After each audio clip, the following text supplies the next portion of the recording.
same against the Seminoles today. So let's love the game from WakeMed Soccer Park in Cary, North Carolina. It is the 2023 Ally ACC Women's Soccer Championship between the Florida State Seminoles, the three-time defending champs. They are in white, and the Clemson Tigers, the 3 seed in this tournament, coming in all purple with the orange numbers. Mimi Van Zanten, freshman who's been in and out of the starting lineup, but earning that starting spot at left back. Lauren Flynn, Heather Gilchrist, the 2 center backs. Ron Ey, the other outside back, as the Seminoles take their time making it to midfield. Tigers content to let them pass around, at least at this portion of the field.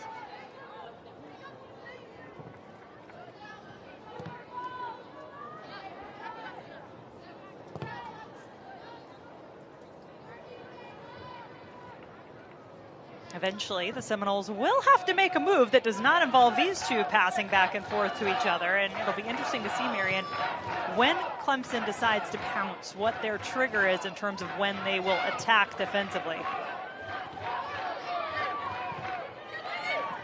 Van Zanten. Here is Echegini, Offensive Player of the Year. Nesbitt, who might just be the most important player on the field for this Seminole team, overshoots it just a bit for Ron Ey. It's out for a goal kick. And Jen, I agree completely. I think if we're already seeing Clemson be compact in their shape, they're going to be patient without the ball. They're not going to try to force pressure where there isn't going to be any. So who's going to be important in that, breaking that kind of a structure down? It's going to be Leilani Nesbitt. And one of the things that was so evident about this Florida State side when they played in their semifinal matchup on Thursday was the ability for them to play on the half turn and check their shoulder. That ball from Megan Bornkamp was just a little bit away from being absolutely devastating. Didn't quite hit it right. It winds up rolling out of bounds after the clearance. McKenna Morris with the throw. Senior, one of the leading scorers on this Clemson Tiger team all season. 8 goals, 6 assists, first team all ACC. Here is Hal Hirschfeld. As important as Nesbitt is in the midfield for Florida State, so too is Hirschfeld for Clemson. She's a player you want on your team. Yeah. You don't like looking over at the other team and seeing that Hal Hirschfeld is not in your color uniform. Little flick from Renee Lyles, trying to free up the freshman Jenna Tobia.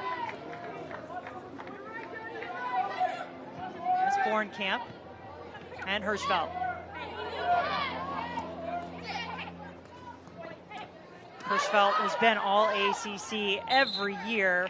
This is her 5th year with the Clemson Tigers. She earns first team honors for the first time this year.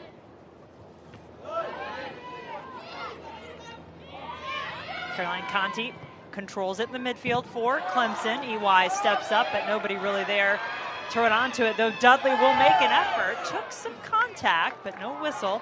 Megan Mullen, head of our all-female referee crew this afternoon. Jody Brown picking up in the midfield now to Taylor Huff, assist leader in the ACC this season, 12 of them for the transfer from Tennessee. Brown, Jamaican international. Beata Olsson passes it back to EY.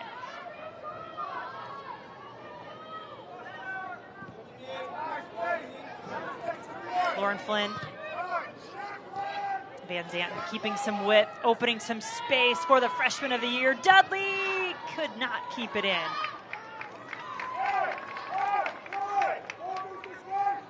And you do wonder a bit, Marion, how many minutes we're going to get to see full strength out of Jordynn Dudley this afternoon. There was some question. She did not play in the regular season finale for Florida State. Weren't sure if we'd see her, but we did. She started, played quite a bit in the semifinal. 66 minutes in that match.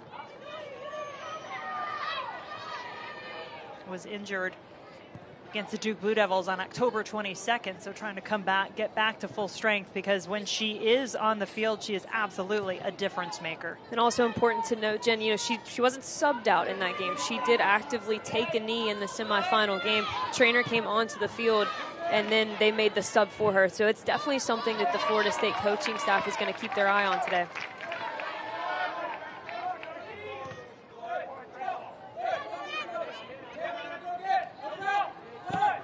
Morris.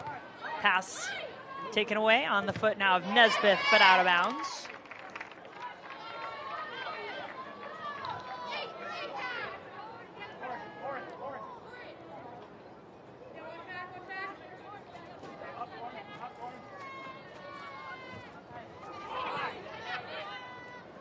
Van Zanten, Huff, looking to elude.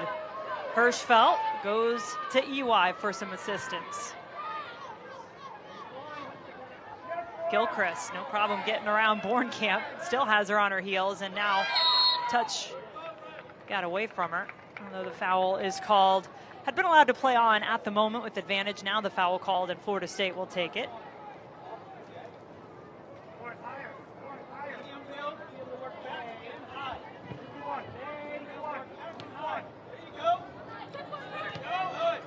Van Zanten can't keep it in play. And Jen, although that was a poor execution, a poor delivery, that's the idea of how Florida State's going to have to break down this Clemson structure. We actually saw Jordynn Brown sitting in a pocket, sitting in that pocket of space, and what that does is it forces McKenna Morris to make a decision. Am I going to sit with this player that's sitting in the advanced half space, or am I going to cheat a little bit out wide? In that instance, she chose to stay with Jordynn Brown, and it was a wide open pass for Mimi Van Zanten into the wide player. Was going back and watching that regular season meeting. Was the ACC opener for both of these teams. Took place on September 15th at Clemson. Tigers taking a 2-0 lead on the Seminoles in that match, but were unable to hang on. 4 unanswered for Florida State, including 1 from Jordynn Dudley. Echegini takes the shot from distance and scores! The ACC Offensive Player of the Year, delivering for Florida State.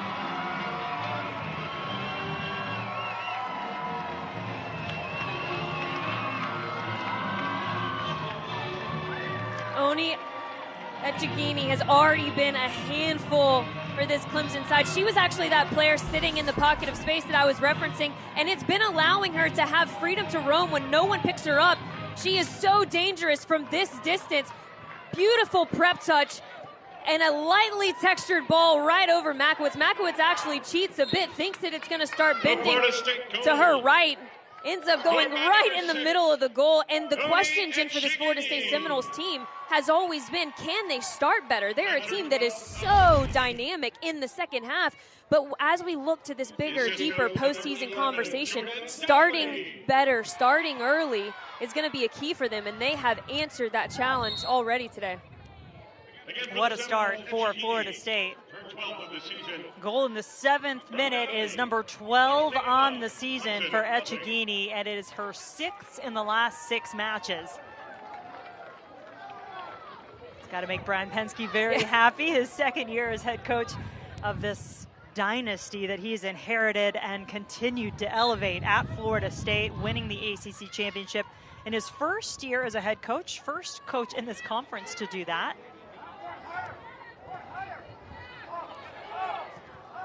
And what I love about this Florida State attack is just their ability to do it in so many different ways. We've seen them try to combine out wide and pull Clemson out of shape this way, and then the goal obviously coming from a player getting in line, drawing the Clemson defenders back towards their own goal and freeing up that space at the top of the 18-yard box. So if they're not going to be given the seams and the channels to pass through, they're still going to be able to find opportunities with players who can strike from distance.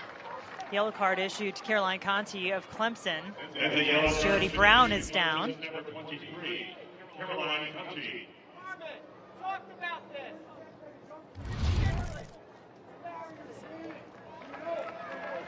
Just came right through the body of Jordynn Brown, so the early booking against Conti from the seniors in the midfield for Clemson.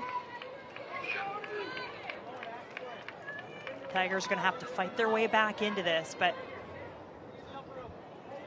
can they find the offense? We know they've got the defense, and our referee's going to come over, have a conversation with Eddie Radwanski and give him a card. But he wasn't pleased, Marion, with that yellow card against Conti.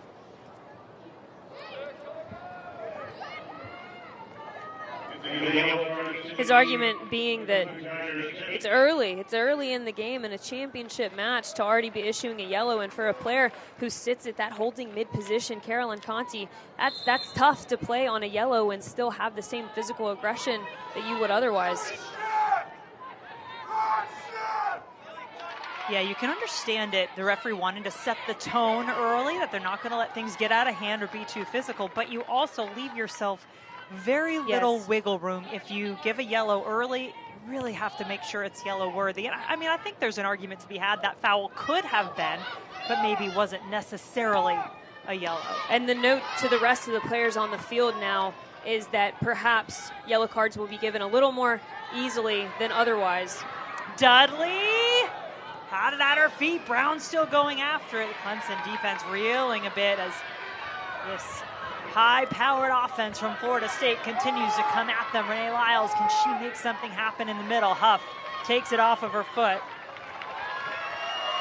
And immediately you can tell that that is one of the keys to success for this Florida State side, is keeping Clemson off the ball. They have been dedicated early in this half.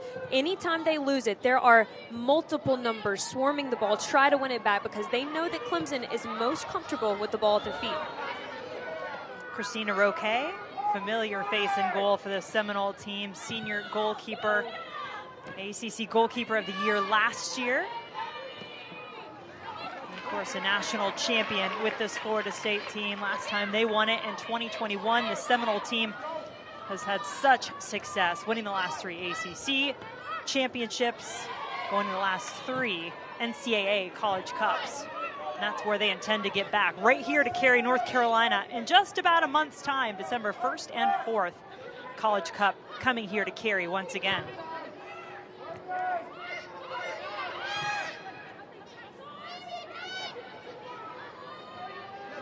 Tatum short, couldn't keep possession. She and Danny Davis, 2 freshmen who've really been so impactful for Clemson this season. Here comes Davis. Keeps it on the ground. Conti. Can Clemson get into a rhythm now, create some offense? We've had just 1 shot total in the match. It was the goal. 7th minute by Echegini for Florida State. Morris stepping up as she so likes to do. Hirschfeld behind her in support.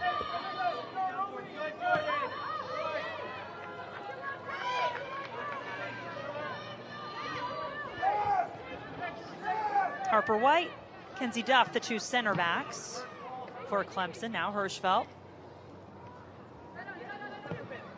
Bornkamp, can she get more involved? Shoves off Gilchrist. Still has it on her left, and Echegini bumps her back. It's a difficult sequence, I would think, from a Florida State perspective.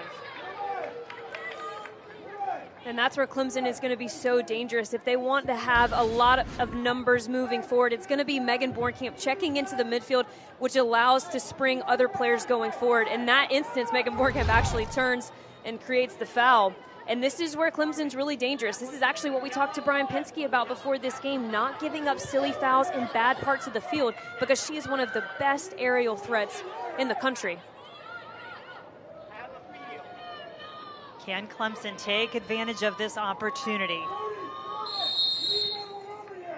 Davis and Conti. Who will it be for Clemson? Davis trying to set it up, but winds up putting it out of bounds. Tigers certainly will want better if they get more opportunities as this match progresses.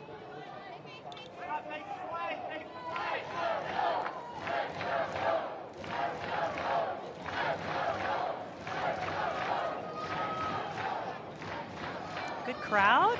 Great crowd. See that garnet? I'm dancing with them. See that orange as well? We've got both teams well represented here in Cary, and a beautiful day. Where else would you want to be other than watching some soccer, either here in person or at home?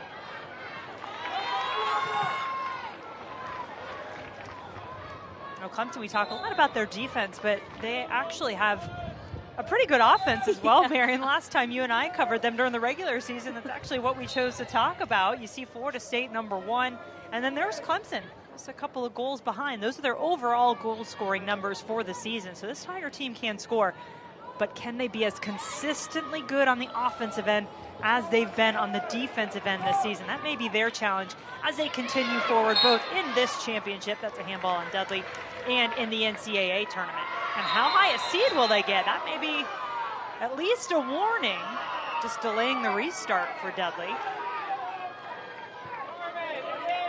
I think for Florida State, in my opinion, I'm not sure what you think, Marion, they've locked up a #1 seed, perhaps the #1 overall seed if they win this ACC championship for the Seminoles. Exactly my thought, yeah. And Clemson, too, would have a chance.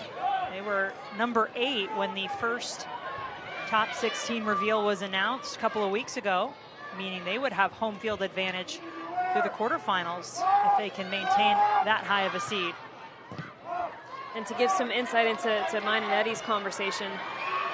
Well, let's see here. Dudley can make this dangerous, and with the sun in her eyes, Makowitz will give you an opportunity to get into that conversation with Eddie Redwansky. Yeah, we've locked up a #2 seed for sure with our win against Notre Dame, and I'm with him. I'm lock in step with him. He actually thinks that they could be in the conversation for a #1 seed should they win here today. Sure. So obviously that's not a conversation that you have with the players. You let them play the game that's in front of them, let them see what these stakes are, how they respond to it, and then you get into those NCAA discussions. But for us, there are definitely bigger implications here than simply winning a conference tournament.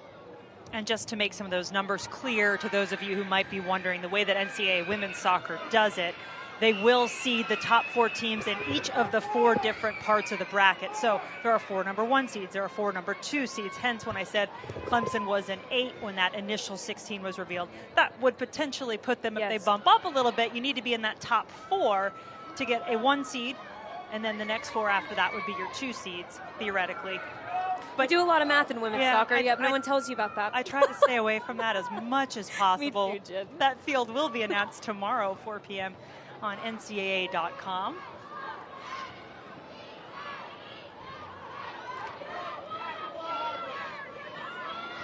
Tigers finding a little more of the ball now, keeping some possession. Tobia getting the start in this championship match, going against Van Zanten. He'll try to see it out and win it back for her team.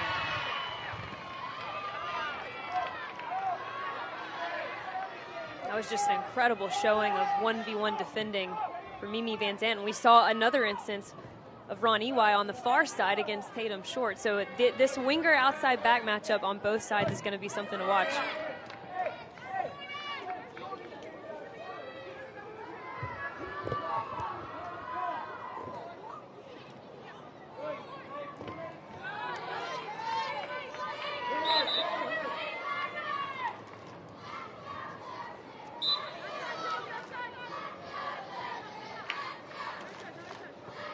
Bornkamp has 3 Seminoles around her in the corner. Tough place to be.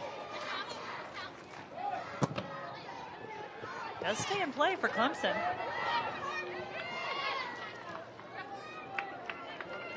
Well, the college basketball season tips off tomorrow in fine fashion. A history-making women's matchup. #10 Notre Dame, #6 South Carolina, squaring off in Paris, the first ever NCAA men's or women's game to take place there. Coverage begins at 1 Eastern on ESPN and the app. How much fun is that going to be? What an incredible matchup, Notre Dame and South Carolina. And on top of it all, our crew enjoying some croissants and Paris. Bornkamp, you got a glimpse right so there. I'm so impressed with you saying like my little, correctly. it's food. How long That's did what you I can practice say. that? I was working on it in my head. Well, you did get a little glimpse there between my French of what Bornkamp can give this Clemson team on the front line. So good at winning the ball in the air, controlling it with her feet as well.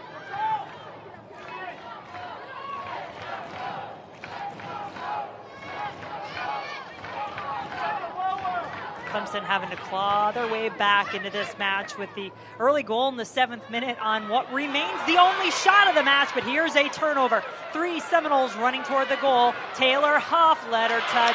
Get out in front of her. That was just enough space for Hal Hirschfeld to take it away. Yeah, you said it, Jen. That was just a half touch too heavy. She had players streaking to both sides of her, but credit to Hal Hirschfeld. She recognized that, made no hesitation, and a great show of 1v1 defending. But then maybe, Marion, does Clemson need to be a little bit more ready to go when they want it back? Yes, I know they want to possess and get in a rhythm, but to be able to strike quickly when they win a ball in the midfield like that. But that's, really not been something we've been able to see, to your point, consistently from this Clemson side, is their ability to have efficient counter-attacking opportunities, especially when you look at the way they play with Megan Bornkamp as the 9. They expect a lot of the ball to run through her, and that releases the verticality of the wingers or of Renee Lyles. And so, yes, to your point, I do think that that's an available option against this FSU team who likes to streak a lot of numbers forward. But first you have to be able to recognize that, and then you have to be okay with going route one at times. Foul was called on that play as Hirschfeld was laid out. So once again, Clemson will get a free kick a little further back this time. But you start looking toward those targets, Bornkamp being number 1. So keep your eye on 24 as this one gets played in. That is the foul, and initially it was allowed advantage, played on. Now here comes the free kick. Davis with the delivery. Bornkamp looking for it. Florida State all over it.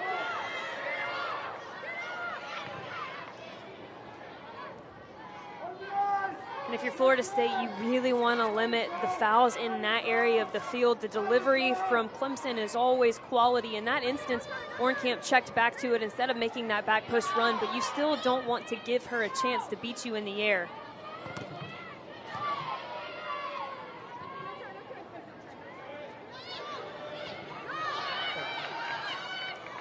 Tigers will keep possession for the throw.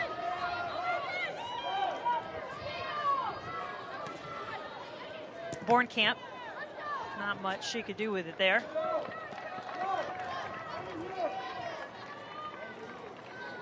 Two-time All-American at Clemson, Megan Bornkamp, back playing as a center back, but she's always been a scoring threat no matter where she's been on the field. 2021 season, 10 goals, 10 assists, led this Clemson team. This year, 3 goals, 6 assists on the season, including a header in the semifinal in the 24th minute, and that 3-2 affair against the Notre Dame Fighting Irish, avenging a regular season loss against Notre Dame. And the only other regular season loss the Clemson Tigers had against Florida State. There's their first shot, but it's a pretty easy save for Roque. And Megan Bornkamp, I mean, just to put it into perspective, she can be the best player when she's a center back. She can also be the best player on the field when she's a holding midfield player. And we've seen her, particularly in that Notre Dame game, be the best player on the field as a target number 9. And to be able to do that across all thirds of the field is something that can't be understated, the value that she brings to this Clemson Tiger side.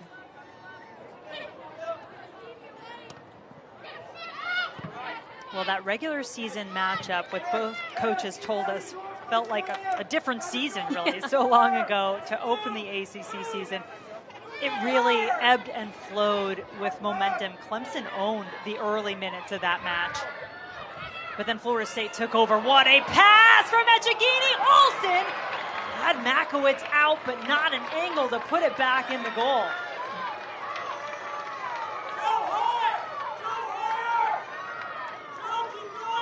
How about that setup, though, from the Offensive Player of the Year? That touch, the vision she had, and Beata Olsson's run was timed so perfectly, screaming that Makowitz actually got a touch on that. Let's see if she's correct. It's here on the prep touch, and it does look like it deflects off the fingertips of Hallie Makowitz, but that's what makes Onyi Echegini so dangerous, is her ability to take 2 touches and break you down completely.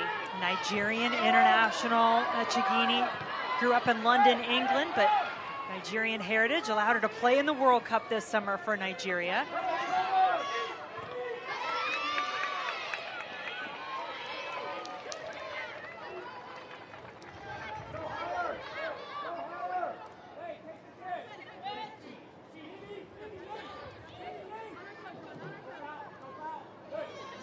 Echegini just in a pocket of space to pick it up, find Dudley, who's had Harper White pretty much glued to her back throughout this match so far. Harper White is making Jordynn Dudley's life very difficult. She has been on both sides of her hip pocket because, as you just saw there, Florida State is very used to being able to just clear the lines of pressure, and she picks it up and holds the play so that they can then join and connect the midfield line with the front runners. Harper White has been aware of that, and she's done an excellent job so far.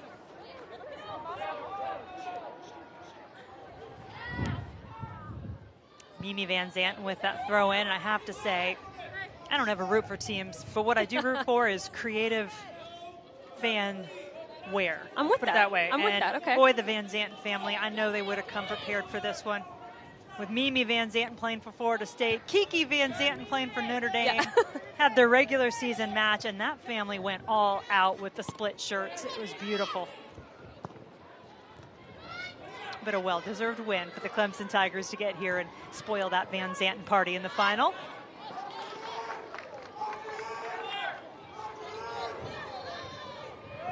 Didn't know I was going to bring in some fashion to this match, did you? No, I didn't. I wasn't expecting that. but you did go to Target and spend like $14 on Halloween. Yeah, that's right. Attire. Yeah. It's all part of the fun. Yeah.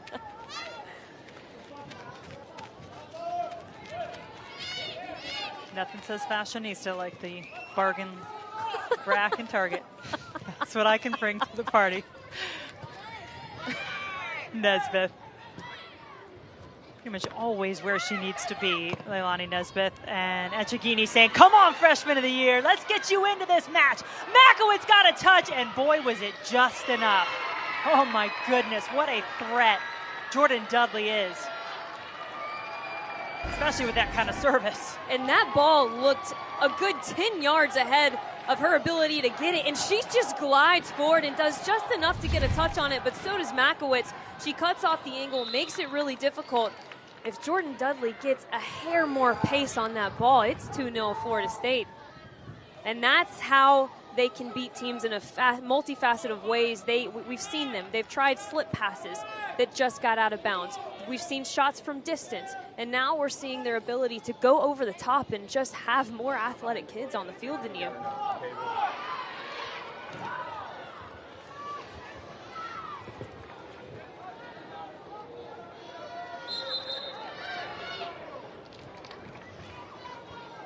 Our first men's college basketball game of the season on ESPN is Tuesday night. It's a matchup between Bruce Pearl's Auburn Tigers and Scott Drew's number 20 at Baylor Bears. This one is being played at the Sanford Pentagon in Sioux Falls, South Dakota, and coverage begins at 9 Eastern.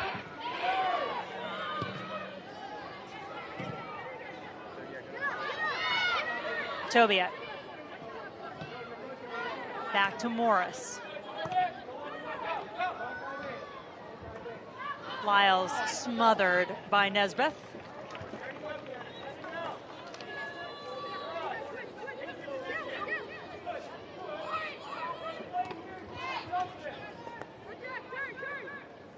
You know, you have to have your both offense and defense really be elite to get to this point, be playing in this ACC championship final. And as much as we talk about Florida State's offense, their defending has been so spot on as well. There's a cross into the box, so tough ball for Roque, but she does get it off the bounce.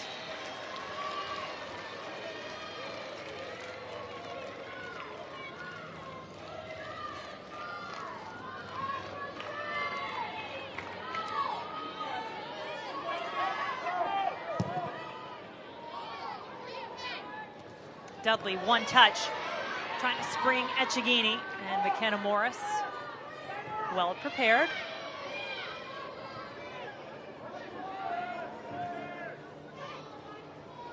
Just a little touch. Danny Davis gets to it, but in full stride, just knocks it out of bounds. It'll be a Florida State goal kick. This is one of those matches where sometimes you have to look up at that scoreboard and remind yourself, it is still just 1-0. Yeah.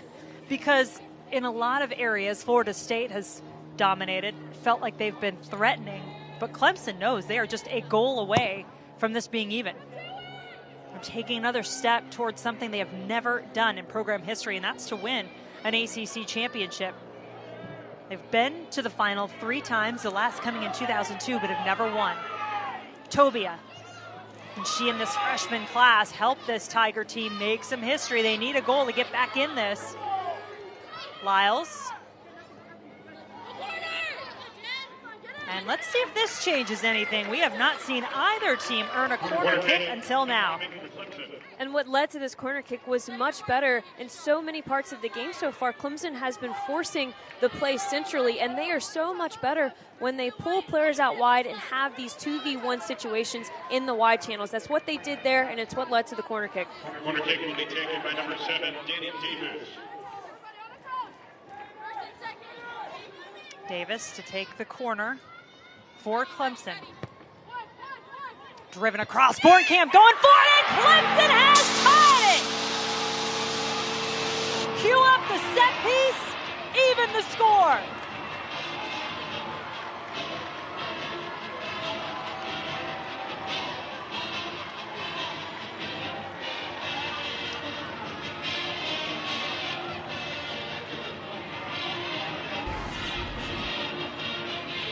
And although Megan Bornkamp doesn't get her head to this one, the player behind her does, and that's Mackenzie Duff, a center back getting on the score sheet. We talked about what led to this corner kick opportunity, 2v1s in the wide areas. It's a pinpoint service, and the desire to go up and get that one is what led to this goal. And Jen, you mentioned it. Although it felt like Florida State had the majority of this game, one goal is all it takes to level the playing field. Well, Wake Forest can tell you all about how dangerous Clemson and Mackenzie Duff in particular are on corner kicks. The Clemson Tigers, as the 3 seed, had to play a first-round match in this ACC championship against Wake Forest. They won that game 1-0 off a goal that started on a corner kick and was finished by Mackenzie Duff. For the Tigers, 9 Duff, her 6th of the season. The assist to 7, Davis. And I love that. You know, you have this idea of how the game's going to be played or what players are going to step up and have a big impact. And for Clemson, we've been talking about Megan Bornkamp, and while she's been important, she's not the only one on this Clemson team that is an aerial threat. Mackenzie Duff showed us just that. Giving us a whole new ball game here with just over 15 minutes to play in the first half. Seminoles made one substitution after that goal. Leah Pace, number 30, has come on to replace Jody Brown in the attack. She just actually, I think, caught a hand to the face as Bornkamp was trying to win the ball. A rather cruel welcome into the match, though not intentional. Didn't look like anyway.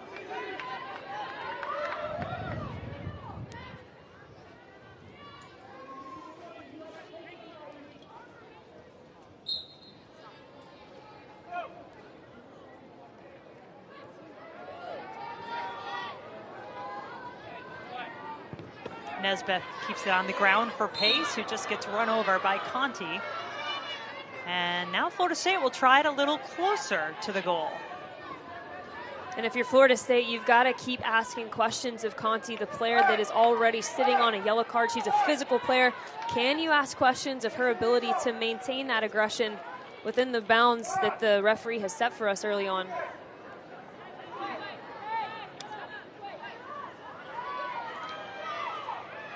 What do you make of this one? Now, we saw Nesbeth keep the last one on the ground, do exactly what you said, Marion, ask a question of Conti.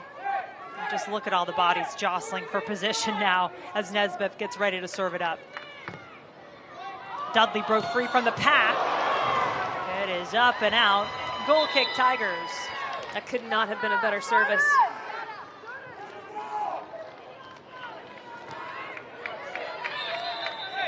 And substitutions for both teams. First, for the Clemson Tigers. Coming on as number 5, Emily Bruff. Emily Bruff, Emma Wenner, both coming in for Clemson. Tobia and Lyles, the two coming out. Emily Bruff started each of the last 2 matches for the Tigers. On the pitch now for the Seminoles. Number 15, Caitlin Zapay. Caitlin Zapay also coming on for Florida State, along with Maria Alagoa.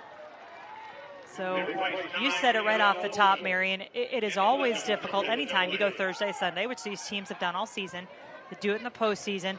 Getting ready, saving some legs. Echegini still fresh enough to fight against that back line.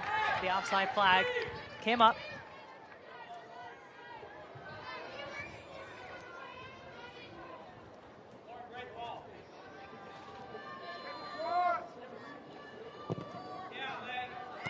Nesbitt.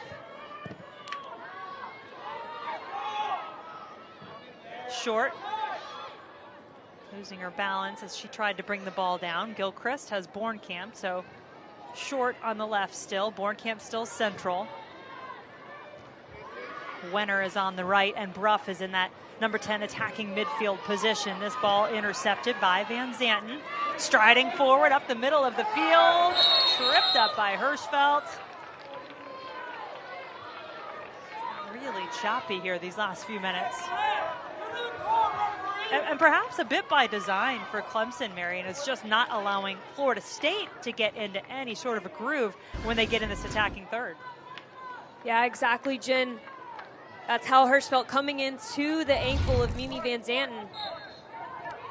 And you've got to be careful with Florida State. Yes, you don't want them to get a rhythm, but this is also a team that can beat you on set pieces. So there's a give and take to it. Right now, the game is level at 1. Clemson's defensive structure has been decent. What they need to ensure that they do is shore up these pockets of space between Onyi Echegini. She is really the roamer that is allowing for a lot of things to happen in the build-up for Florida State.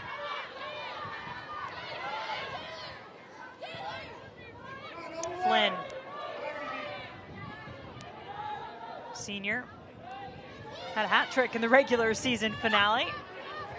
Sets up Huff, looking for the cross. Oh, it is over the head of Pace, who looked like she was nodding down, ready to put it away, but maybe went a little too early or a little too low.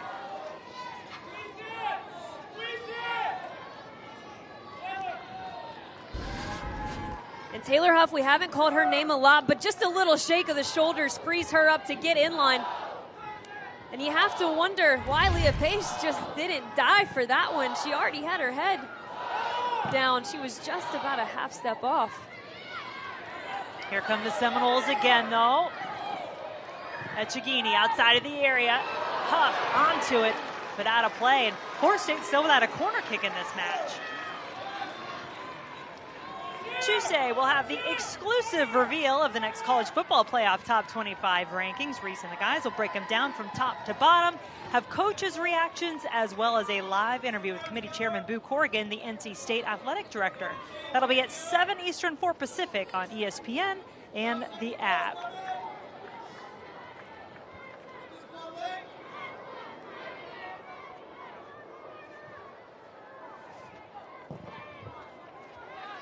All even at this Ally ACC Championship from Cary, North Carolina. Florida State Seminoles scored in the 7th minute. The Clemson Tigers got back into it off a corner kick in the 29th. And here we sit, 1-1, 9:30 to go in the first half. Jen Hildreth, Marion Crowder, so happy to have you with us for this ACC Championship final.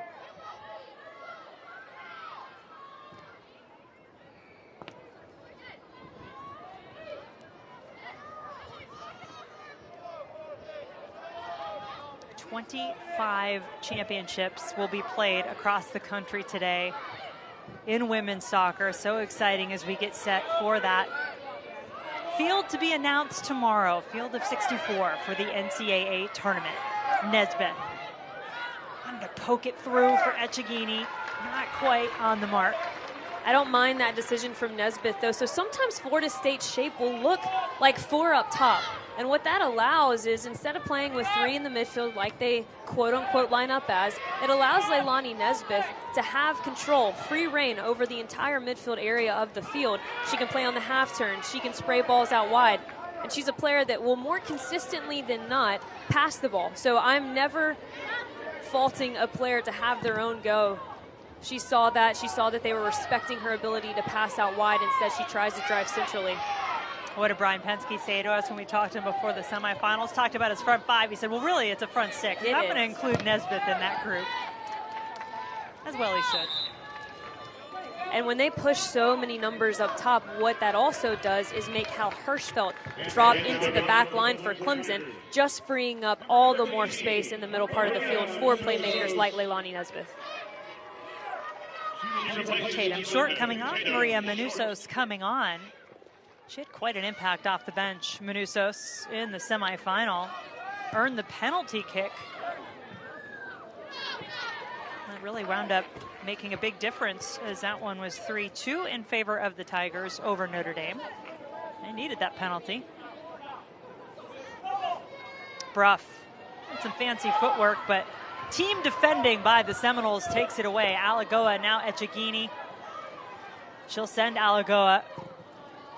Has some good international experience, as so many of these Seminoles over the years can claim. Maria Alagoa from Portugal was just away with their U23 team. Was an alternate, so was in Australia and New Zealand as an alternate for the senior team at the World Cup this past summer. Van Zanten. Nesbitt. Oh, she steps onto that ball. We're going to see that Nesbitt rocket of a shot. She couldn't quite bring it down. Caitlin Zapay and Davis battling for the ball. Davis wins it.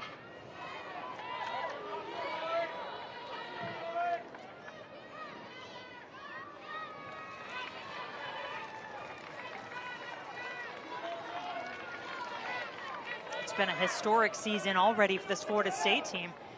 Their first unbeaten regular season in program history, which with the history this program has, that's impressive.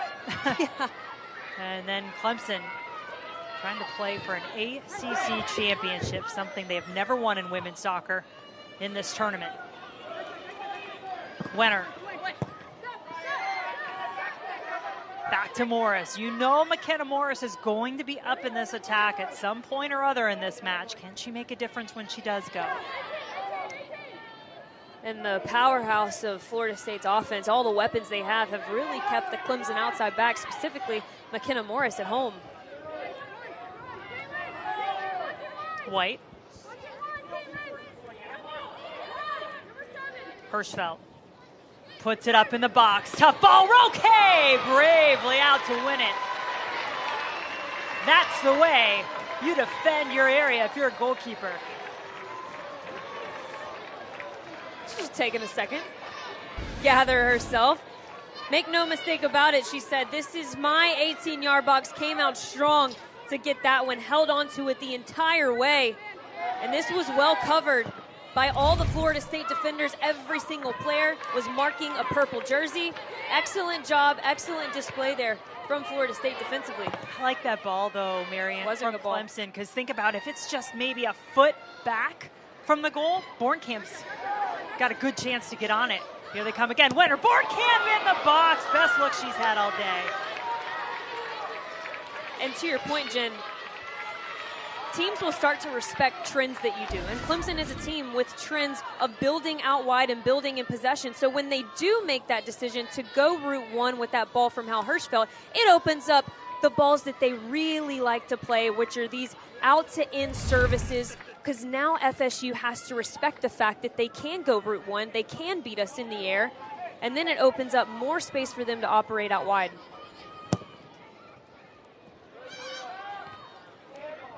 But we talked about moments, right? Who is the team that's going to grab hold of the moment on this kind of a stage? And you have to think for Megan Bornkamp, that was a near miss, not something we see from her often. Echegini, a little ambitious for Zapay with this ball. Makes its way all the way to the feet of Makowitz. Nesbitt and Huff. 4 Seminoles in front of Huff, but Conti makes sure it doesn't reach any of them. Bruff now.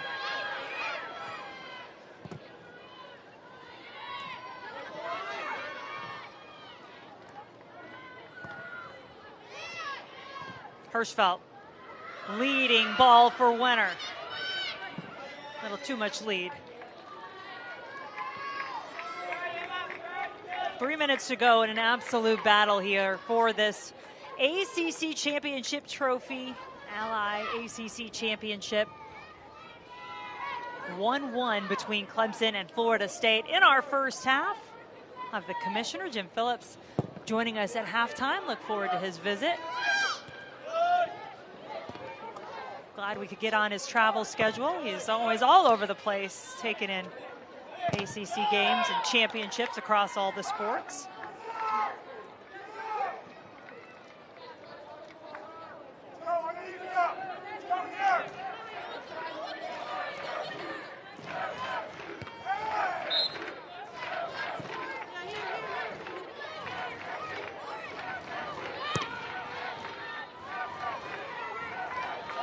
Only one team has won more ACC tournament titles than Florida State. That's North Carolina. Tar Heels have 22. Florida State has 9. All of those coming since 2011. They've won 8 of the last 10. The last 3 in a row. Nesbitt gets herself free.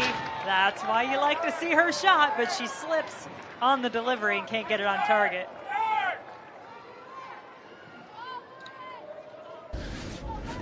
Just unfortunate for her. It's a cheeky little ball in, and she just dances on that one, finds the opening, and just a bit of a floppy ankle on her left side, slips, and you can see just the reaction there. And unlike her, that's a shot that she typically favors highly.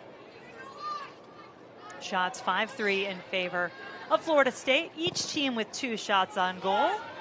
Each team with a goal to this point. Echegini, the player to come away with the ball, always looking for the space. Manusos.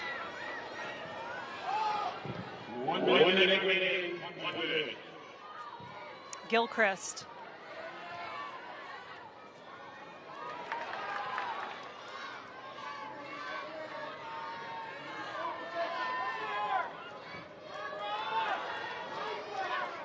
Manusos manages to keep it at her feet and then find a really good option in Davis. Running up on that far side. Danny Davis going for the near post, hits the side netting. We haven't seen Danny Davis quite enough in this first half. A lot of the game has been played over here on the near side. You have to think if Clemson can find 1 or 2 more moments to switch the point of attack, I think that they could get the Florida State Seminoles defense shifted and find themselves in some successful, favorable positions in the attack. What a day. What a way to kick off Championship Sunday in women's soccer across the country. No advantage yet for either team. 1-1 our score at the end of the first half.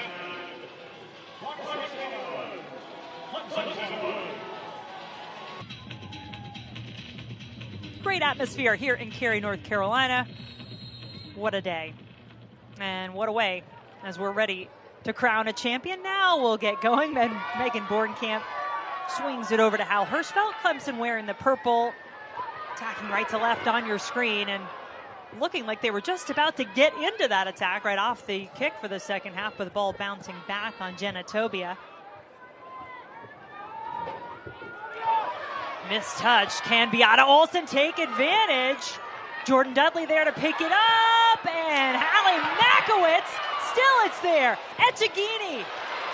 Florida State coming out firing, and there are bodies all over the penalty area. Still, Echegini is down. Play continuing at the near post. Makowitz grabs it. Oh my goodness, what a start to the second half. Yeah, just take a second to catch your breath there, Hallie. It was a miscue defensively. Beata Olsson actually picks this one up. It was a good time tackle, but Jordynn Dudley, you had to think that this one was going in the back of the goal. That's 1 save. That's 2 saves. It's going to recycle all the way out to Taylor Huff for actually a 3rd save on the inline there. And Hallie Makowitz showing you exactly why she has earned Clemson's first ever ACC Goalkeeper of the Year award. The 2022 ACC Goalkeeper of the Year. Down in the other end, wearing gold, Christina Roque for Florida State. Makowitz earning that honor this season. Yeah, and that was that matchup exactly that we talked about coming into this. The tale as old as time, as you refer to it, with the I was about Florida to break State out in attack. song. Well, you know, Lori Lindsay told me I was not allowed to sing on air, so I'm trying to keep that. But that Florida State attack, you just saw the Offensive Player of the Year. Here she is, Echegini, on the ball. The Freshman of the Year, Jordynn Dudley, getting in on the attack. And then the Goalkeeper of the Year in the ACC, shutting them all down. Yeah, we have some of the best players in the country on both sides of the field today. Not a good clearance, and Tatum Short picks it up for Clemson. Cuts it in, has Davis on her left, looking central for Lyles. Conti. Jody Brown sensing that was space that Conti could try to take advantage of. Conti scored against the Seminoles in the regular season, helping Clemson to a 2-0 lead on their home field back on September 15th.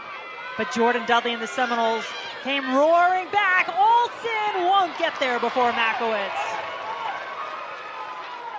And that's what we were talking about in the open. Hallie Makowitz, yes, she has great shot-stopping ability, but the way that she commands the back line and the way that she reads the play developing in front of her allows for her decision-making to never be questioned. She is always surefire in her timing, and she always comes out and gets those kind of... Echegini off the post! Whatever Brian Penske said at halftime to his Florida State team, they are looking hungry here in the second half. They've earned now their first corner. And it's just that little touch Echegini takes out of pressure. And Hallie Makowitz, stand on your head, woman. That's about 5 saves in 3 minutes. Yeah, she's had to. Taylor Huff has one of the best deliveries from a corner you will see in the college game. Bends it toward the goal. Makowitz punched it.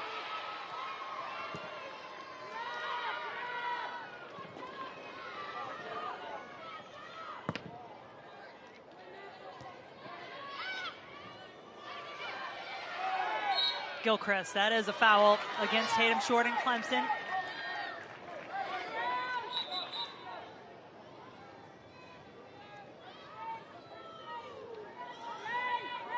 Remember, this Florida State team has been a second-half team all season long, and they're unbeaten, so they've been good in both halves, but they've been especially good in the second half, 39-4. They've outscored opponents after halftime, and they have come out looking like a team that is hungry here in the second 45. Nesbitt bounces it in the box.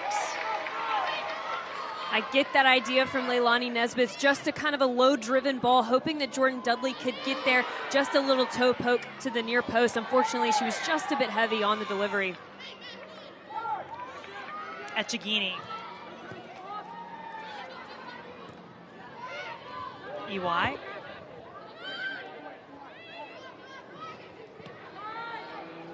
Florida State set a program record during the conference season, 36 goals that they scored, more than any other season in program history, and that is second for any ACC team ever. They're on pace to potentially set even more offensive records as this season continues on into the NCAA postseason.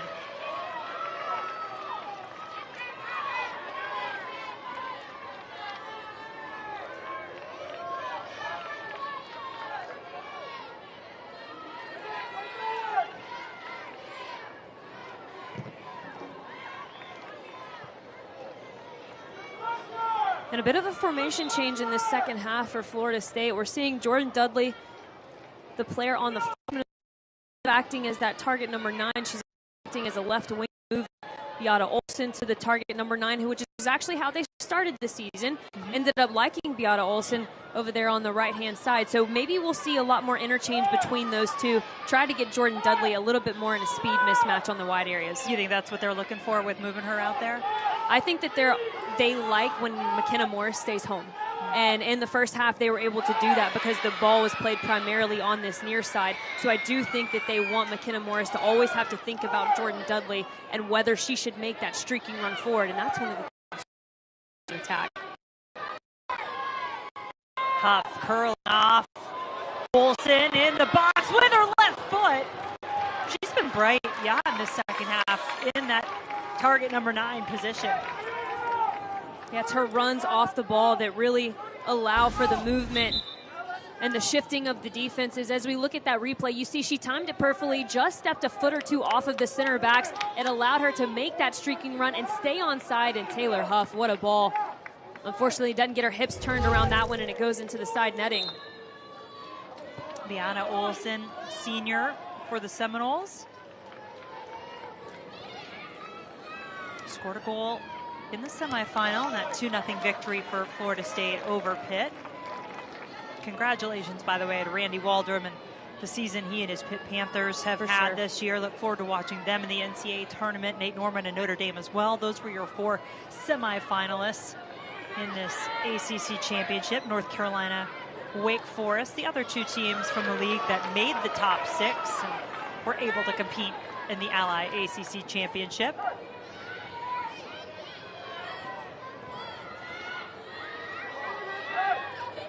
But it is these 2 teams who are the last 2 standing.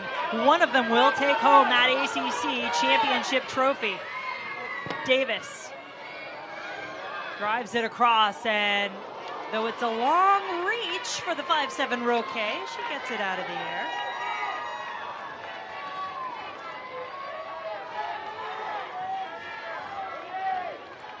And as soon as we say that Jordynn Dudley has moved out, she's moved right back into that number 9 role, just proving that, you know, we can have all the starting 11 graphics in the world that we want to. But this Florida State attack, they just move and they interchange with each other. And that goes to the point we made in the first half about most of their players playing on the half turn, always checking over their shoulder and seeing what space is available.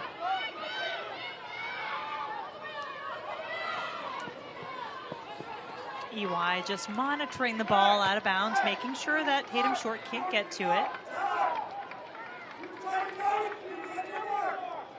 Clemson hasn't had much of the ball yet, Marion, in this second half. Is there anything that you think from a Clemson perspective they need to be focusing on?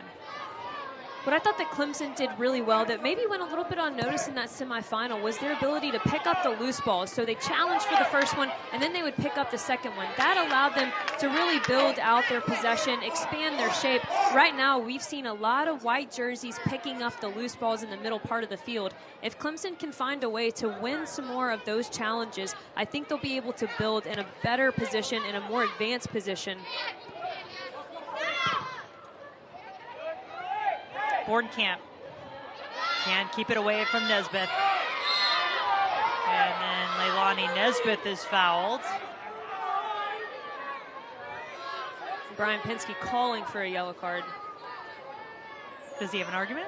I think he does. If you, again, we have to go back to the way that the game was set and the tone that was set with that early yellow given to Carolyn Conti. It was the exact same play as this. As you'll see, Megan Bornkamp doesn't even go for the ball there. Takes cleat and cleat only. That's very similar to the yellow card that was given earlier in this match.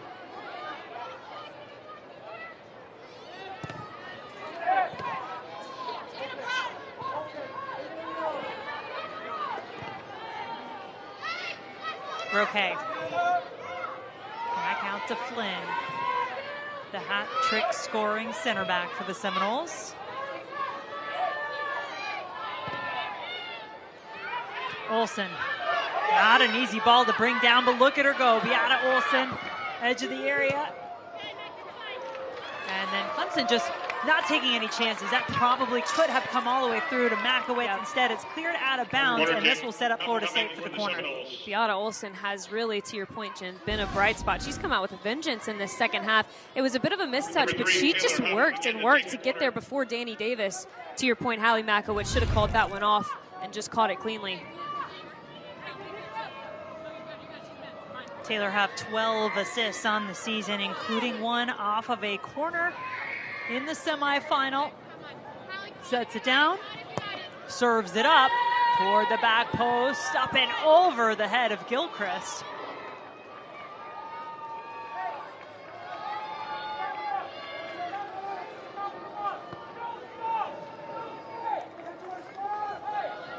It's been Florida State's half so far, but nothing on the scoreboard to show for it. Eddie Radwanski telling us we didn't give up after going down in the first half, but they do give it up here in a very bad spot. Florida State makes them pay! The Offensive Player of the Year is not going to miss on that one.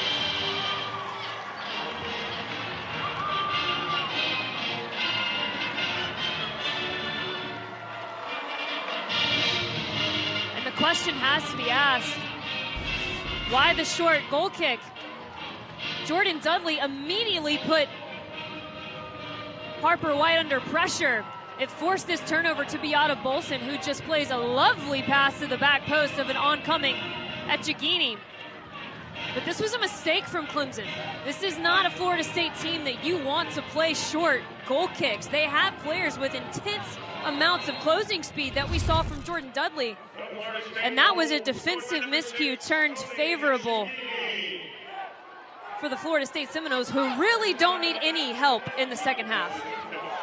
Similar to a goal that Beata Olsson actually scored in the regular season meeting between these two teams. It came off a defensive error, and just watch the Florida State team go. Often they score one, more goals follow.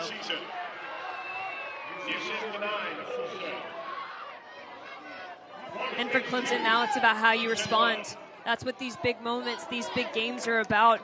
Florida State's a team, you've got to come into this one knowing that you're not going to have every single moment for 90 minutes. There's going to be ebbs and flows to the game.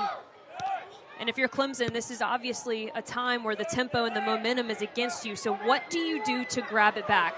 Well, this is a good start. Renee Lyles driving at the back line, has short, keeps herself onside, back to Lyles right in the middle of the field, but it dribbles to Roque in the end. And that's an excellent sequence. It doesn't have anything attached to it. There's no goal or no corner kick, but it's confidence building. It's showing that we can get behind this Florida State back line. We can play through them and do it quickly.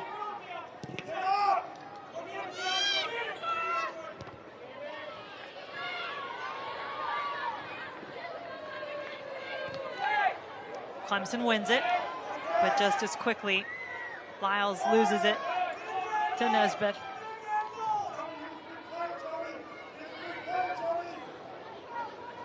And this is a great look at just how expansive this Florida State shape can get.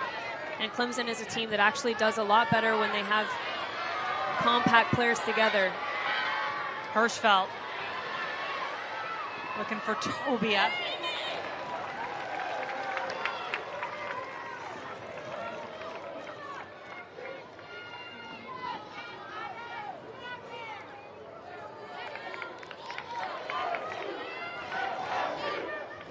Seminoles lead the all-time series against the Tigers. 22 wins, 8 losses, 4 draws in that series. Have the 4-2 win in the regular season at Clemson to start conference play for both teams. How will they finish it? That's the question now.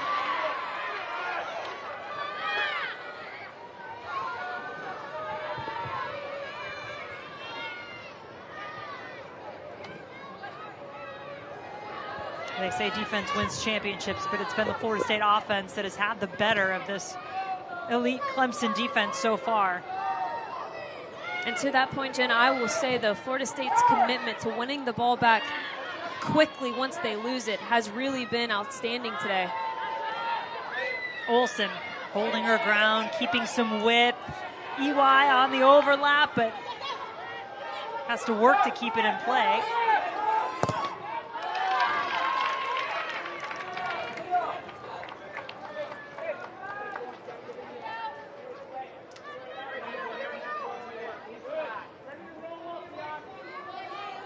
Can Clemson get it out of this corner?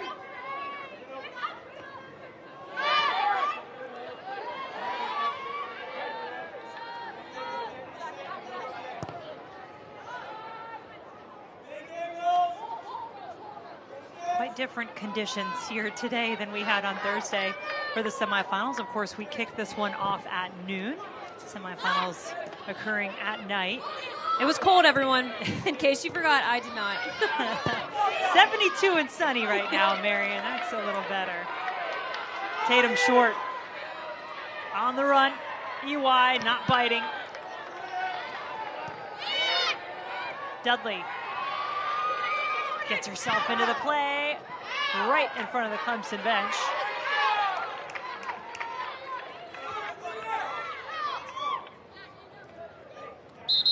Well, the college basketball season tips off tomorrow. We start with a history-making women's matchup. Number 10 Notre Dame, number 6 South Carolina, squaring off in Paris. The first ever NCAA men's or women's basketball game to be held there. Coverage begins at 1 Eastern on ESPN and the app.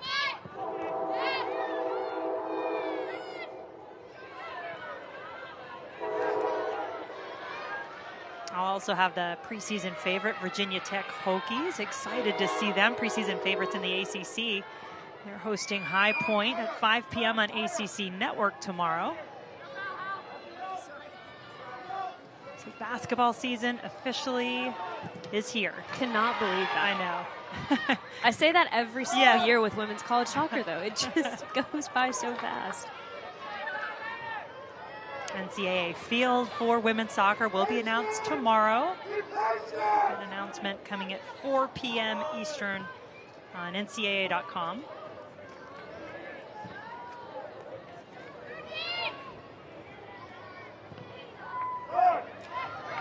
And Florida State just fine doing this the entire game. I was going to say, Clemson could afford to wait on this in the first half. Now maybe pressure mounting a little bit more as they trail by a goal.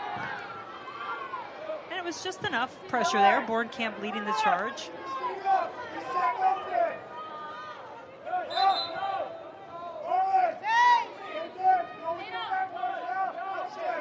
Leah Pace coming back into the match for Florida State, and then Maria Manusos and Lane St. George making an appearance for Clemson. A couple more subs also ready at the bench, 3 of them in fact. Wenner, Bruff, and Sammy Meredith. You have to use your bench as you go through the postseason. Can you do it right? That's the challenge for the coaches and the players both. Number 30, Leah Pace. Yeah, Jen, there is not one team that can win Number 3, Taylor Huff. a conference title, definitely not an NCAA championship with just 11 players. Ooh, a dangerous play in the back. And 18, 3 players all converging on the ball, and Olsson gets a yellow card for it. They replace number 9, Mackenzie Duff, and 11, Tatum Short. So Beata Olsson actually comes on the back shoulder. Doesn't look like much unless there was potentially some contact with her boot to the face.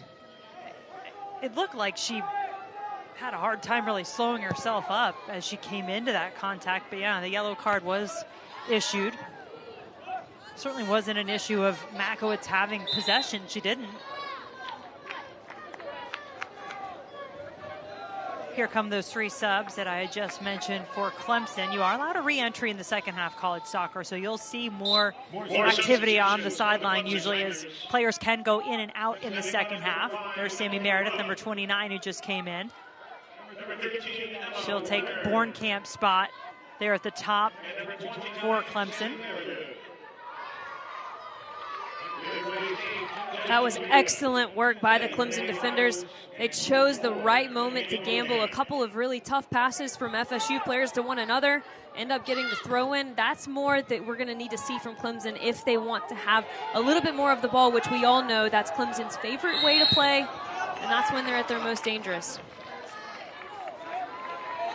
So behind that play, Heather Gilchrist for Florida State was hopping around on 1 foot as Nesbitt was fouled. Looks like Gilchrist is going to be all right enough to at least take this free kick.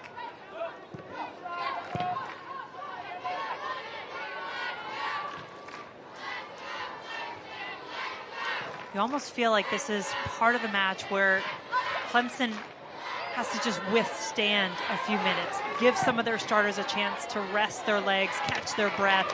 Can this group on the field now just hold the line maybe? Yeah, because it's going to be a push to the finish. A 2-1 game.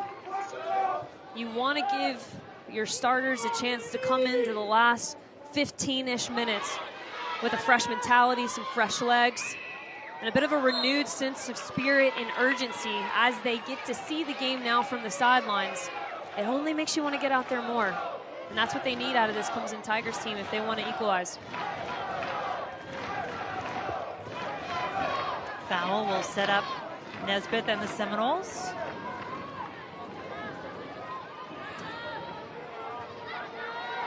Van Zanten.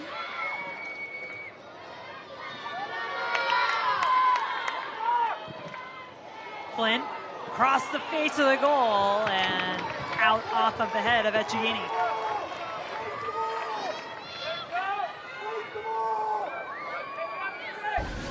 Echegini going for a hat trick in the conference final. I'm about it. She just goes up, meets that one a half second too late.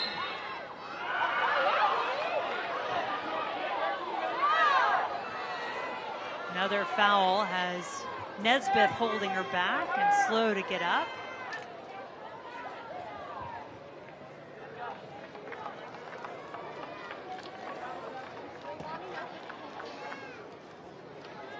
There's the brace you speak of. 7th minute, 57th minute for Echegini. Mackenzie Duff off the corner kick in the 29th to get Clemson on the scoreboard.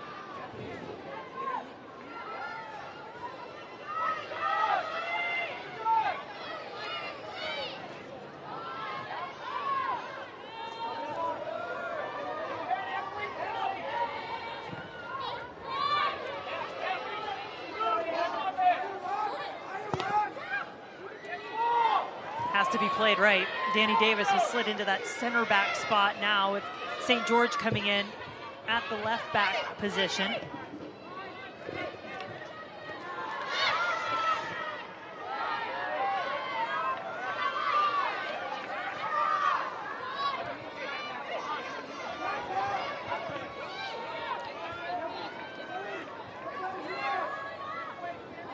Flynn, no problem playing back to her goalkeeper.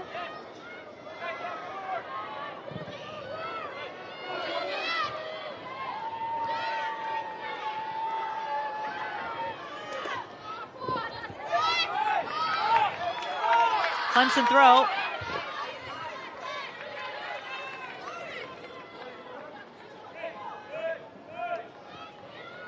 Meredith.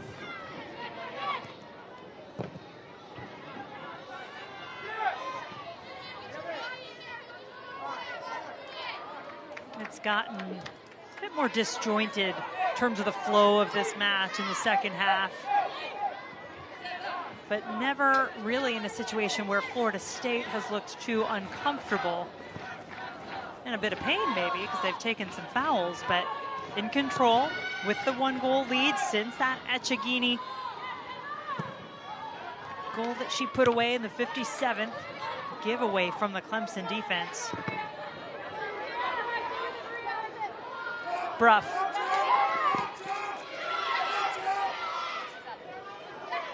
You know, one thing we've rarely seen in this match, Marion, is a one-on-one opportunity for Clemson. There always seems to be another Florida State defender in the vicinity. Yeah, and that just goes back to their commitment to win the ball back as soon as they lose it.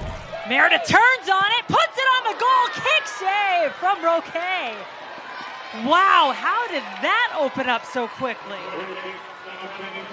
It just takes a moment. We've talked about it, how you manage those moments. Do you realize them and then do you execute?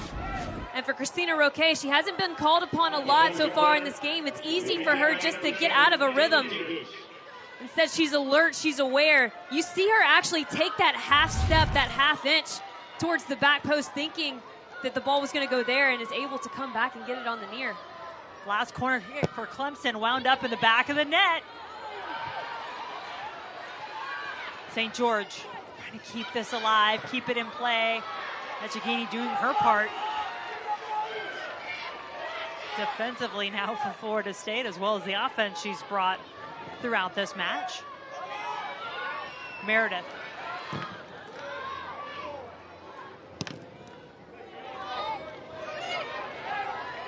Brown.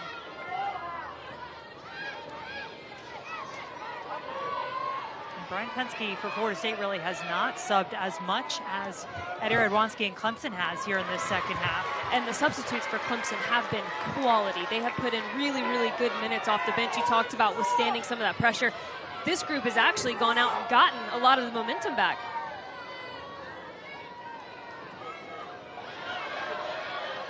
A chance on the turn. Winner goes down. And now Clemson will get a free kick. And likely a yellow card for Florida State. Yeah, there it is.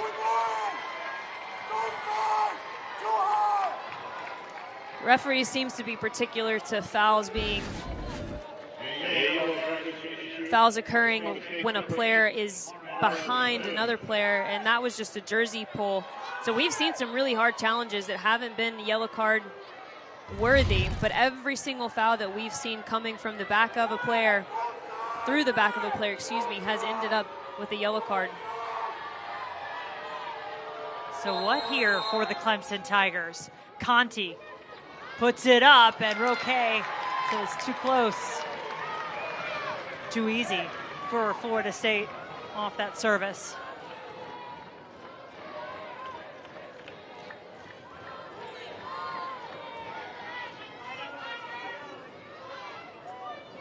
And her kick save to the near post was just really game-saving for this Florida State Seminoles team.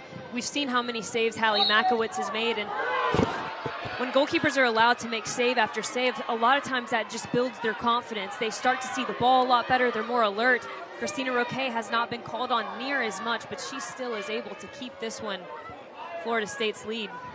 Yeah, I'm going to need to go down and have a conversation with our official statistician because they only have Makowitz with 2 saves. I think she had 3 on one sequence. I think so as well. Let's have a check. We'll go with Jen and Marion stats. Goalkeepers Union up here is definitely feeling like there should be more. But you're a striker, so I mean, you know, you're gotta give him love.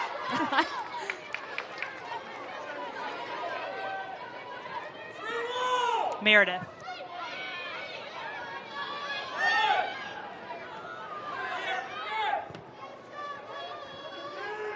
Conti. Brown. Got herself stuck in the corner. Manusos.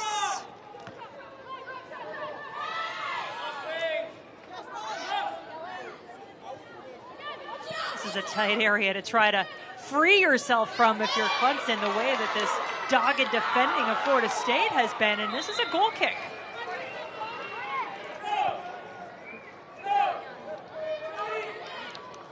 Our first men's college basketball game of the season on ESPN is Tuesday night. Auburn taking on number 20 Baylor. This is being played in Sioux Falls, South Dakota. Coverage begins at 9 Eastern.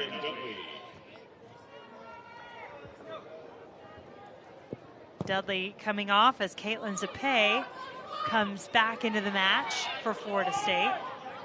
I just wonder a little bit if all these minutes that these Florida State starters are playing could come back to bite them. As I anticipate, we will see some of those starters back, even though I think there's been some good things created by the second group off the bench for Clemson, but your finishers, for the most part, are on the bench right now. So when they come back in, what's that going to look like? Especially if you look at the sequence of really the last 8 to 10 minutes. Florida State has been under a lot of pressure from the Clemson Tigers, and you can tell that the decision-making is starting to be affected by that.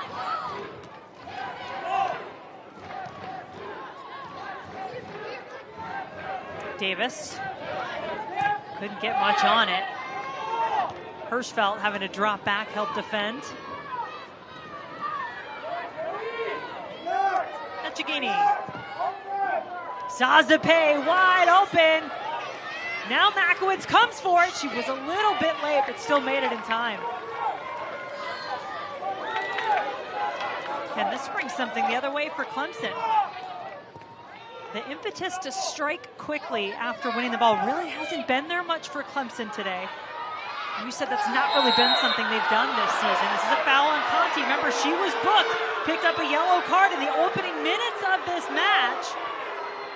And that has consistently been the foul that's been called, the one from behind. Exactly, Jen, and based off what we have seen, the yellow cards that we've seen given, you would expect this one to be a second yellow. As we take a look back at it, Leilani Nesbitt has this ball. It's a clear through the back of the player,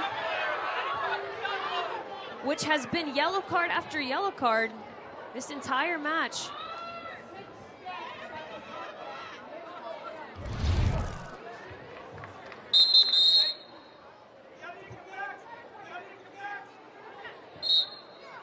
Now, Eddie Radwanski already has a yellow card. Is he about to get another? No, assistant coach. That's one to the Clemson bench. That's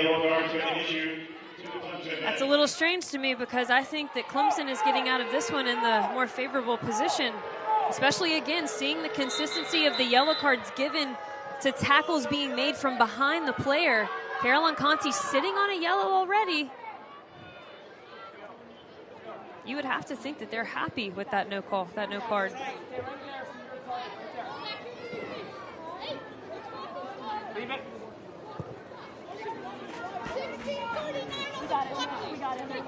So the clock is where it should be. You heard our referee, Megan Mullen, just making that clear to everyone. The clock had stopped. There was no time that was being wasted, and Clemson obviously particularly aware of that fact. Echegini, her brace, has the Seminoles out in front and on the hunt for their 4th consecutive ACC championship. Seminoles are the regular season winners in the ACC.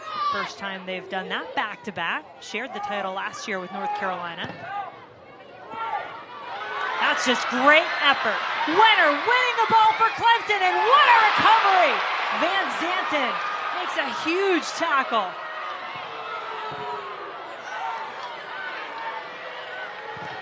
Zapay couldn't quite get turned around in time for Florida State. Olsson was trying to see it out of bounds. And you said it, Jen. Sometimes strategy goes out the window, and it's just about grit and desire. And Winner does that, but excellent job from Van Zanten. She gets all ball. A well-timed tackle in the box.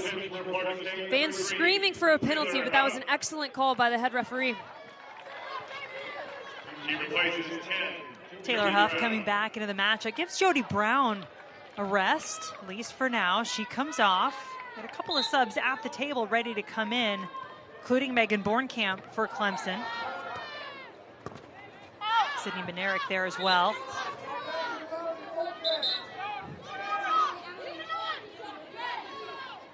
And a pair of substitutions. Here comes Benerick, junior out of Huntersville, North Carolina. 12, Sydney Benerick. And Bornkamp takes her spot back at the top, replacing Meredith, who had the best shot of the second half for the Tigers when she turned in the box off the throw-in and forced that kick save from Christina Roque. Foul in the back as Ron Ewai came up against Megan Bornkamp and then has a little something to say about what I imagine she feels was some embellishment on the contact. And this is what we talk about, Jen, a game with this much emotion on this kind of a stage. How do you manage it? How do you respond to the pressure, to the emotion? For Florida State, they've been without the momentum for quite a while in this half. And a team that's used to having it. The momentum, the possession. Yes. Clemson really showing some fight. The Tigers have their eyes on their first ever ACC championship. They need at least one more goal to extend this match. Under 15 to go. Danny Davis will serve it into the box toward Bornkamp. Echegini all over it. This is going to be all Beata Olsson for Florida State. Al Hirschfeld coming over. One-on-one for Olsson if she wants it. She's going to take her time.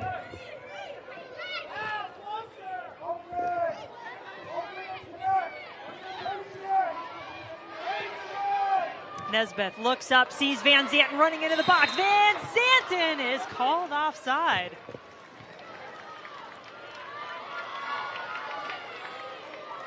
Perhaps that play taking just a little too long to develop as Van Zanten is trying to hold up her run. I'm up here with my arms outstretched, like, please play it to the left where all the space is. They finally get it over there, but a pass or two too late. And you have to think if Florida State's going to get this momentum back, it's going to be through playing the ball on the ground and shifting the Clemson defense. Right now, Clemson has the ability to put all of their numbers into very small parts of the field, and that's making it really hard for Florida State to build through it and find any relief from the pressure. So the more that Florida State can switch the point of attack, get them moving laterally, the better off they will be. And if you're Clemson right now, it hasn't been a strategy change. It hasn't really been a tactical change. It's been a mental shift from the team that we saw in the first 45. They know what's at stake, and they have come out here fighting for this one. Tatum Short back into the match, had a goal and an assist in the semifinal for the Tigers. And McKenna Morris right now is playing much higher up on the field. Led this Tigers team in scoring much of the season. Often gets forward. 8 goals, 6 assists for the senior. And now Eddie Radwanski showing his hand, trying to get all of his weapons into that attacking third. But there is a huge amount of space between the two lines, the back line and the front line. Can Clemson get it connected? Here's Morris. It rolls out of bounds on her before she can catch up to it.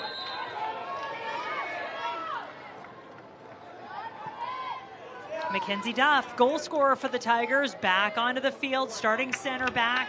That will shift Davis back to her left back position as St. George comes off. And that's a surefire 3-back from the Clemson coaching staff. You like it? I love it. Go for it. What else do you have to lose? Jordynn Dudley back in the match for Florida State as well. Moment replacing Nesbitt. No, excuse me, Nesbitt is out there replacing Zippe. That makes more sense. Here is Dudley. There's usually at least a moment where she breaks free in a match. Usually there are several. That's why she's had a Freshman of the Year, first team All-ACC campaign for the Seminoles.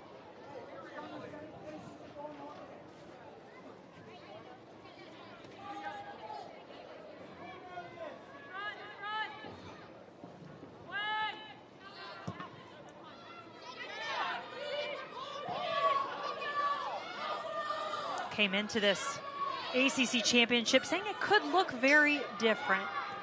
No North Carolina, no Duke, no Virginia. First time ever that the semifinals didn't feature at least one of those teams. Now, the team that is very familiar, especially in the last 10 plus years, is this Florida State team. Clemson is one of the ones making it look a bit different. Their first championship game appearance since 2002. Echegini, she has been brilliant all over the field today. This one saved by Makowitz. She just makes it look effortless. You know, I remember calling her games when she was a Mississippi State Bulldog and seeing the transformation of her from that team to this team, from the SEC to the ACC. One of the things that has just allowed her to shine is not having the burden to score every single goal. Part of the weapon that Florida State possesses, all those different players that can score. And Clemson, much the same as McKenna Morris, earns a corner kick for her team. Corner kick. This has been one of the best opportunities for Clemson throughout the match. And now you have most of your regular personnel out there to try to execute. Davis back to take it from the corner. You've got Bornkamp as a target. You've got Duff, who scored off a corner kick earlier in this match. Davis found Bornkamp, who took 3 players out on her way toward the ball, including one of her own. Well, the ACC Fall Championships continue today with the men's soccer quarterfinal matches coming up at 2, 4, 6, and 8 Eastern. Plus, the semifinals are Wednesday at 6 and 8 Eastern. All of that will be on ACCN and the ESPN app, the home of ACC Championships.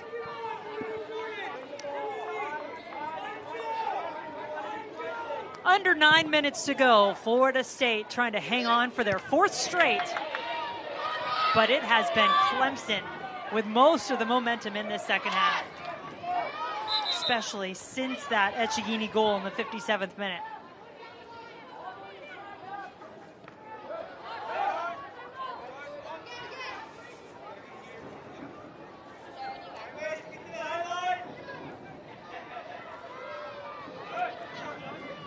Dudley.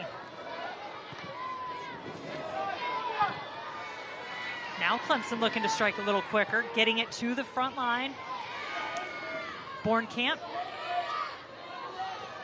plays it with her head again. Morris. And Gilchrist right on her back. Davis. Hounded by Pace, but Davis escapes. Plenty of time to serve with that left foot. Over the head of Morris. Little ping pong in the 18-yard box. Wenner did get her head to the ball, but not much out of it. Excellent stuff from Danny Davis. Gets her hips around nicely. It's a lofted ball in, but not too lofted. And you can see Wenner actually sets her feet. She has time, totally unmarked at the back post. But it's McKenna Morris getting in the way of that one. And that's where Florida State, you've got to be better about tracking runners in the box, especially late in the game. Florida State has been content to defend, play keep away. They have, haven't they? Really, since the goal. That's not to say on a moment like we just saw with Jordynn Dudley going forward, with Echegini making a run. Here comes Jody Brown back into the match. They will take their chance if they get it, but they're not actively searching it out, it doesn't feel like. They're going to let this next goal, if there is a next goal for Florida State, be a moment of individual magic, individual brilliance, a player just outworking a slip ball through. Somebody like Jordynn Dudley really just outrunning the defenders. And Clemson has fought. They have had pressure on the ball constantly, forced Florida State out of the rhythm. But what we've seen lacking from Clemson is the final third decision-making, whether that be the final ball, a ball like this where it should just be slotted into the ground, into the wide channels for players to run on. That's what's been missing for them to get the equalizer.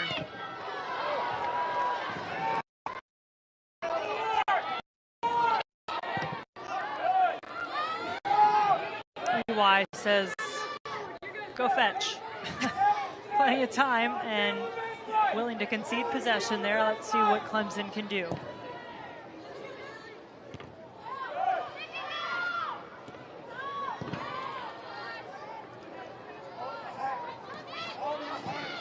We've got a player down. Is that Jordynn Dudley, I think, for Florida State. Was holding her head initially after that contact. One of the Clemson players. So they'll stop the clock here to go check on Dudley.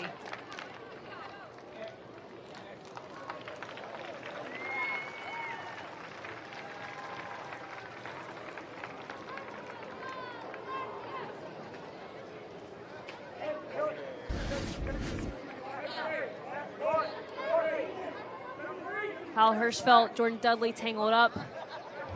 Maybe hit her head on the ground when she went down. As she was coming, yeah. It was interesting. Their arms looked locked, and it was difficult to see exactly who was initiating that contact, but that's why I think we saw no call from the referee there, but obviously making Jordynn Dudley go over to the sideline. There's no messing about with any kind of concussion protocol.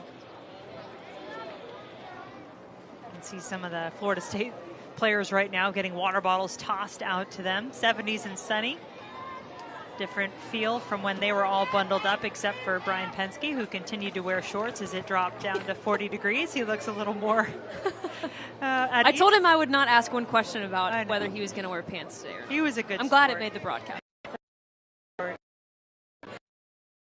But yeah, different today. I was hoping it is a championship type of feel in 5 minutes and 43 seconds. This Florida State team has not lost all season long. They only have one draw. That was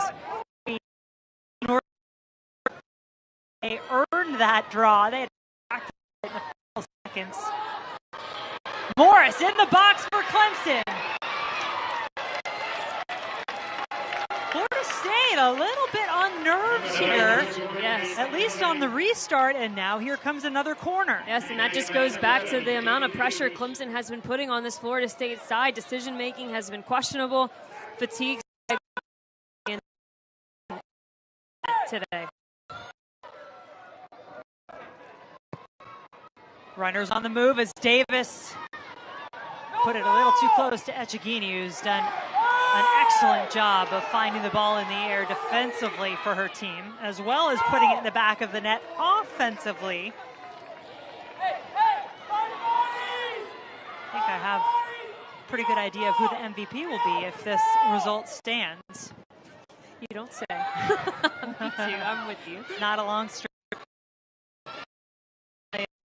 It's tough to play with here, especially the way that they have been playing. Yes. They get that attacking piece right to your point. They've done so much else so well.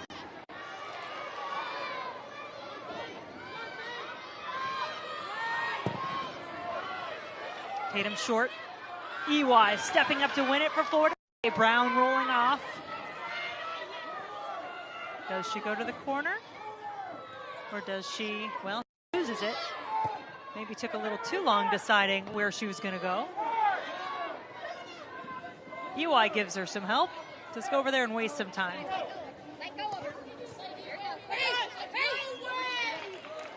Job well done, Florida State throw.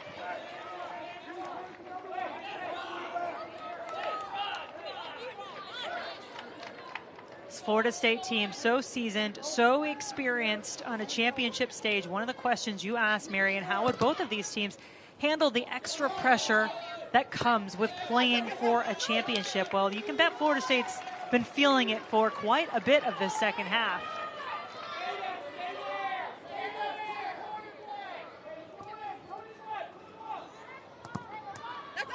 And they're managing it well. But now Clemson will get the goal kick. 3 minutes and change remaining for the Tigers to try to find the tie and extend this ACC championship into overtime. And, you know, Jen, you've got to give credit to the FSU roster structure here. This is a group with 8 seniors, a combined 3 ACC championships, 1 national championship, 3 College Cup qualifications. They returned 13 players in total, and 8 of them starters.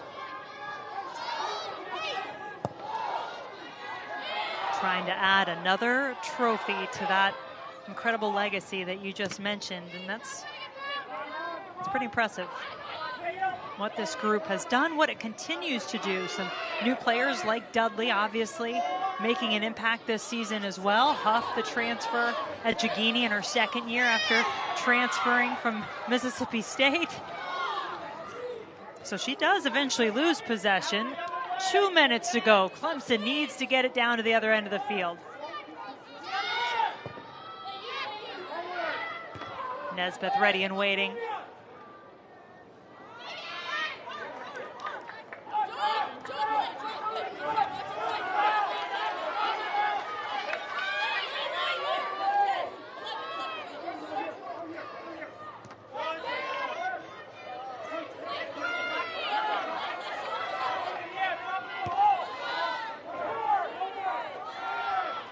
Brown.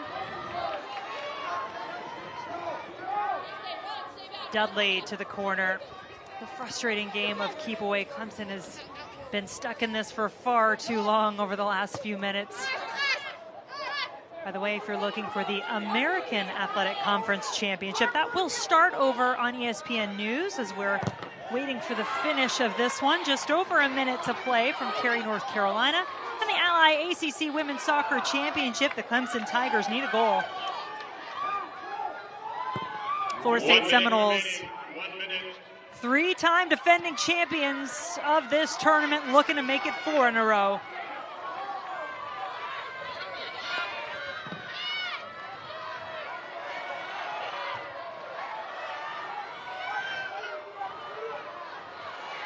Winner at the edge of the box, absolutely surrounded by Florida State defenders. Mere seconds remaining now. Clemson has been pressing and pushing most of this second half, but they conceded Florida State's second goal on a defensive error in the 57th minute. And they've just not been able to find their way back onto the score sheet. Crowd in Garnet starting to stand up and cheer 10, now. 9, 8, 7, 6, 5, 4. Unconquered, undaunted, undeniably a dynasty as Florida State has won its 4th straight. Florida State Seminoles 2.